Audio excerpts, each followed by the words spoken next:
So this is where we picked it up. We're picking up where we left off with the last one. So translation. The sequence of nucleotide bases in mRNA molecule is a set of instructions that gives the order in which amino acids should be joined to produce a polypeptide.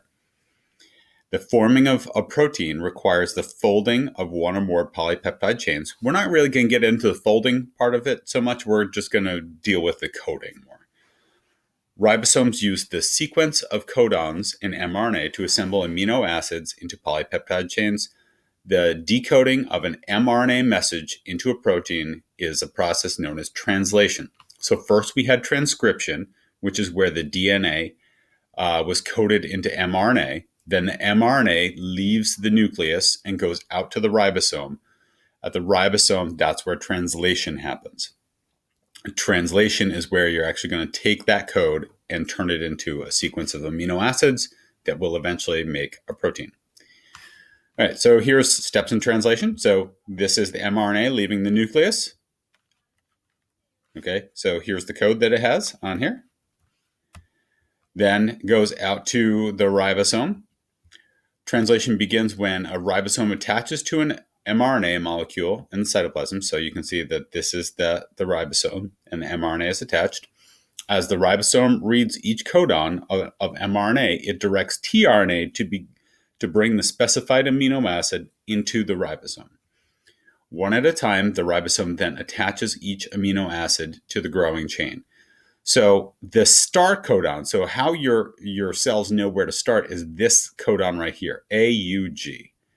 And that codes for methionine, which is the start. So it goes along and it looks for this start, and then it starts reading in groups of threes. Notice it didn't read these because it hadn't had a start yet. So this is where it's going to start. So this is going to be AUG, which is going to code for methionine. And then the next one is going to be UUC, which is going to code for phenylalanine. And then the next one that will come along, so the ribosome is going to go to the right, will be AAA, which will code for lysine. So you'll then have an amino acid sequence of methionine, phenylalanine, and then lysine. Each tRNA molecule carries just one kind of amino acid. In addition, each tRNA molecule has 3 unpaired bases, collectively called the anticodon. So this sequence of 3 here on the tRNA is the anticodon, which is complementary to the mRNA codon. The tRNA molecules for methionine has the anticodon of UAC, which pairs with the methionine codon of AUG. So that's just saying, hey, here's the codon, here's the anticodon. Okay, and those are linked to methionine. The ribosome has a second binding site for a tRNA molecule for the next codon. And so that's what they're saying right here. So this is the next binding site that they're talking about. So phenylalanine will come into there. And then this is just going to keep going on in this direction. So lysine would be the next one in the chain. Notice these are forming what we call polypeptide bonds.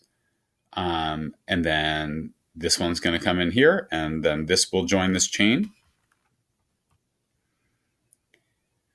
That tRNA then moves into a third binding site from which it exits the ribosome. The ribosome then moves to the third codon where tRNA brings it the amino acid specified by the third codon.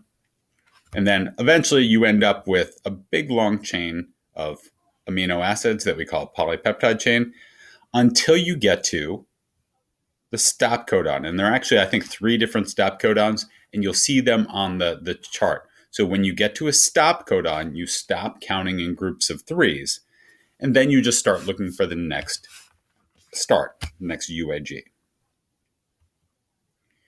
Ribosomes are composed of roughly 80 proteins and 3 or 4 different RNA molecules. We don't need to get too much into this, but these RNA molecules help hold ribosomal proteins in place and help locate the beginning of the RNA message. So what is the central dogma of molecular biology? The central dogma of molecular biology is that the information is transferred from DNA to RNA to protein. Okay, that's how all this works. So you have the DNA codes for the RNA, RNA codes for the protein. So, and that's what makes us up. That's what determines how all of our structure is. Most genes contain instructions for assembling proteins. So that's what this is. Let's see. And I think that's where we're going to stop.